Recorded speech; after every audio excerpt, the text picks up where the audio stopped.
Hello everyone, this is Real Estate Reality and I'm Sergio Saya. So last week, Sam, we started to talk about back office operations, and as usual, we ran out of time. I mean, when don't we run out of time? Well, it's because you talk so much. Right. So this week we're going to talk about the news that hit all the national outlets that the National Association of Realtors, losers, settled their $418 million lawsuit, and they screwed all of us.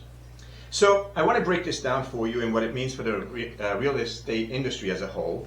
And, I try to educate all of you. And Samantha is here with me today, and she will provide some more context. Say hi, Sam. Hi, everyone. I'm Samantha Saya, licensed real estate broker.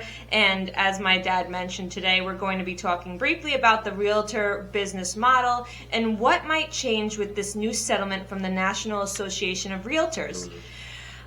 Cut it out. Truthfully, this is more of a hardship for agents than anything. What I mean by that is that now agents that choose to represent buyers will need to have a buyer brokerage agreement with that buyer.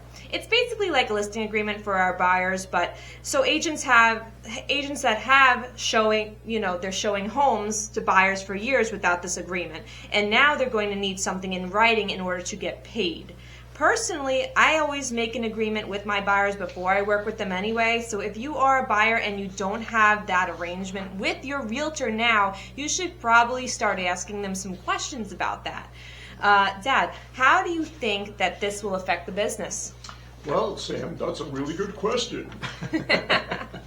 Well, so this change will, the way that it breaks it down, they call it transparency, right? For years, buyers have been buying houses and the commission has been paid from proceeds. Now, proceeds is what is left at the end of the transaction after you pay everything, the mortgage, the brokers, the attorneys, right? And it's pretty cool to do it like that. I don't know why people had a problem with it. So the way that I see that this is going to happen is that the weak, inexperienced, uneducated agents will have a tremendous difficulty. This is a boom for experienced agents, right, like the ones that we have at the Executive Group Realty. Yep. Because they have already been trained for months. I've been droning this into, no, not for months, for years. For years we've been advocating buyer brokerage agreements. For years we changed our listing agreements to include the language that allows us to pay a buyer brokerage, but the decision is made by the seller. So in a regular listing agreement, the seller agrees to pay the listing broker. So for example, if we were representing a client, the Executive Group Realty would be the listing broker and the seller agrees to pay the listing broker. Now, traditionally, meaning the last maybe 15, 20 years, we've been breaking up those fees.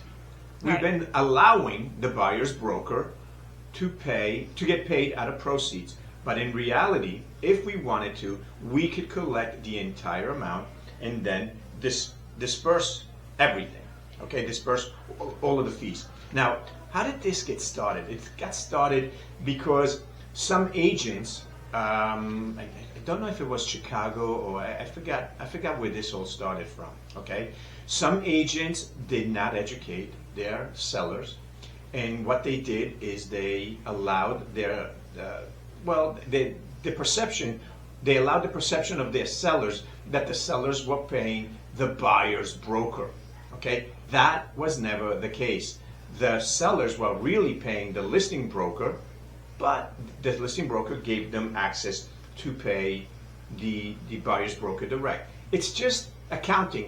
This was done for accounting purposes. We always paid the listing broker. It's just that for accounting purposes and to make things simpler accounting-wise, we allowed the buyer's broker to get paid.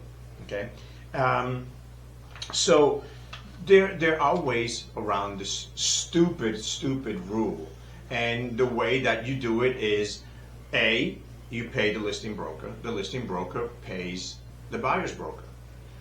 B, the buyer's broker writes a buyer's brokerage agreement, and they get paid directly. Now, many of you buyer's agents don't understand yet that you have to have a buyer brokerage agreement to get paid. Otherwise, you're not going to be able to get paid. Yeah, people jumped on the bandwagon attacking realtor commissions as being too much, and they still do today. The truth is that not many people know this, but realtors have a set split with their own brokerages. This is industry-wide, by the way. Every agent has some sort of split with their broker, so they typically have agreements outlining how commissions are divided. This split can vary depending on several factors, such as the agent's experience, their production level, and any fees and expenses that are pretty much associated with the brokerage's services. And aside from that, we have, as realtors, we have additional expenses in order to list the property, in order to work with you as a buyer. We have our own expenses. Listing a property requires us to have pictures, so we hire photographers and videographers, may I might add, right. which I do a ton of. That is my bread and butter. You like that, I yeah. love it, and and everyone nowadays you need that. Yeah, you it need shows the house really nicely. On video. Drone footage, Yeah. this all costs money. So that percentage that you are trying to wrestle us on and attack us for, we are using that to sell your house. Aside from that, we're doing the marketing online, TikTok, social media. Some people have more success than others, you know. And aside from that, gas, we're driving everywhere back and forth to drive you buyers, you know, to see all these houses that you want to see. We go anywhere you want to go. We have auto expenses, there's franchise fees within our brokerages, and even our websites that show all of our inventory. Those are that costs money too. All of this costs money for us. Yeah, just want to add that we do not have franchise fees in our company. Yes, just add that. We do not. So the way that the way that this is a mistake is that by preventing buyer brokerage payments, for the buyer brokerage on MLS, because that's one of the things that they're preventing. They will not be allowing a listing broker to compensate on multiple listing a buyer broker. Okay. Yeah. So now what happens? Don't forget, the average real estate agent makes anywhere from $30,000 to $40,000 a year. It's not like they're making tremendous big bucks like you are, Sam. Okay. Okay. So prohibiting this compensation of the buyer's brokers, it's going to force the buyer's agents to get buyer brokerage agreements. Now, fortunately, I'm happy that in our office doesn't happen, but most agents out there, they're not educated, newer agents, they're also newer agents, they're not going to have the ability to write a buyer brokerage agreement. Consequently, they're going to be out of the business because they're not going to be able to withstand. I hope so. Okay? There's too many of you. Well, so this is my advice to buyer's agents. You need to be serious about talking to your buyers. You need to have a buyer consultation, and in that consultation, you have to explain to them that the commission that you're getting paid is part of the purchase price. In other words, you're going to put the commission on top of the purchase price.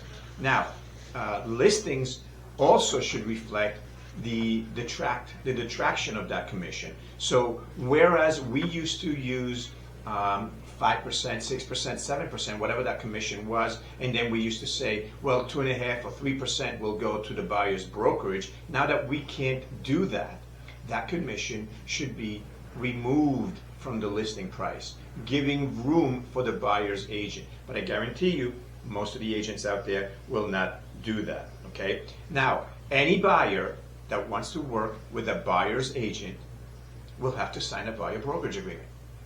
You will not be able to work with an agent without signing a buyer brokerage agreement unless there is you're working with the listing agent, at which point that listing agent has to decide how much he is going to charge you to represent you as a dual agent, okay? But all the buyers will have to have that. They will have to have a buyer brokerage agreement, okay?